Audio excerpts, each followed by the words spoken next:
경기 회복과 인플레이션 리스크 간 이 줄다리기가 계속되고 있는 가운데 1조 9천억 달러의 경기 부양책이 통과됐는데요. 그래서 오늘은 인플레이션 우려와 원자재 상품 시장 전반적인 분위기 살펴보도록 하겠습니다. 네, 인플레이션 논란이 과열되고 있는 요즘입니다. 지난 6일 코로나 부양책 법안이 상원을 통과했고 9일에 하원 표결만이 남아있는 상태입니다. 이 제니 델런 재무장관을 포함한 바이든 측 인사들은 인플레이션 우려 영향에 어렵게 마련한 경제회복의 불씨를 혹시나 꺼뜨리진 않을까 걱정하기도 하지만 이 서머스 전 재무장관처럼 인플레이션 위험을 어떻게든 대비해야 할지 생각부터 드는 것도 사실입니다. 그럼 전반적인 원자재 분위기는 어떻게 흘러가고 있을까요? 네, 우선 미 국채 금리가 가파르게 올라가고 있고 오늘 장에서도 10년 만기 국채 수익률이 전장 대비 3% 이상 상승한 모습입니다.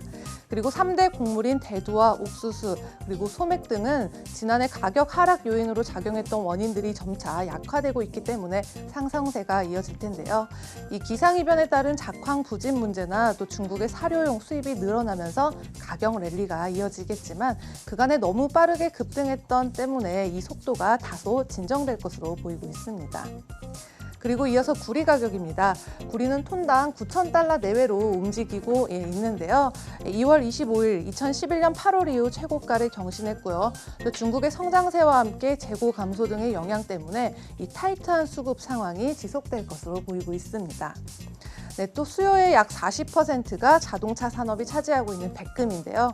이 백금의 경우는 이 팔라듐 그리고 로듐과 함께 자동차 유독가스 배출을 줄이는 배기가스 촉매 변환기로 사용되기 때문에 그린 원자재로서 상승세를 그려가고 있는 모습입니다. 그리고 자동차 배터리이자 스테인리스 필수 원료죠. 니켈도 7년 만에 고점을 찍었던 모습인데요. 세계 1위의 스테인리스 생산업체인 중국의 칭산철강이 중국 배터리 소재 기업 두 곳에 니켈 매트 공급 계약을 체결했다는 소식 때문에 이젠 또 부족 현상이 완화되지 않을까 영향 때문에 갑작스러운 매도세가 이어졌던 모습입니다.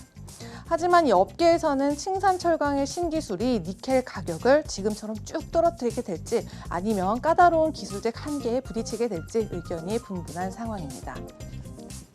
네, 이어서 금 가격입니다.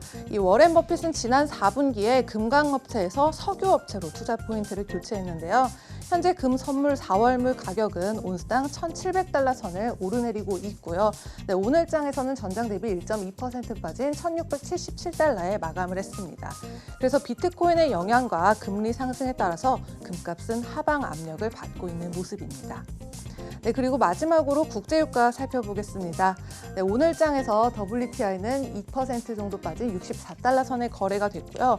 최근에 이 22개월 만에 최고치로 올라갔었는데 국제유가가 4거래일 만에 처음으로 하락하게 된 모습입니다. 하지만 오펙의 생산량 조절 등으로 그동안 누적됐던 공급 과잉이 해소가 됐기 때문에 향후에 80달러대까지 상승할 가능성이 제기되고 있습니다. 그리고 브렌트유인데요. 브렌트유는 사우디아의 석유 시설이 예멘 후티 반군의 공격을 받았다는 소식 때문에 2년 만에 70달러대를 넘었었지만요. 오늘 장에서는 2% 가까이 빠진 67달러 선에 마감을 했습니다. 그래서 이 향후 중동 정세에 대한 민감도 그리고 달러 강세 상황까지도 같이 주시해야 될 것으로 보입니다. 지금까지 글로벌 금융시장 신쿵 브리핑 펄스였습니다.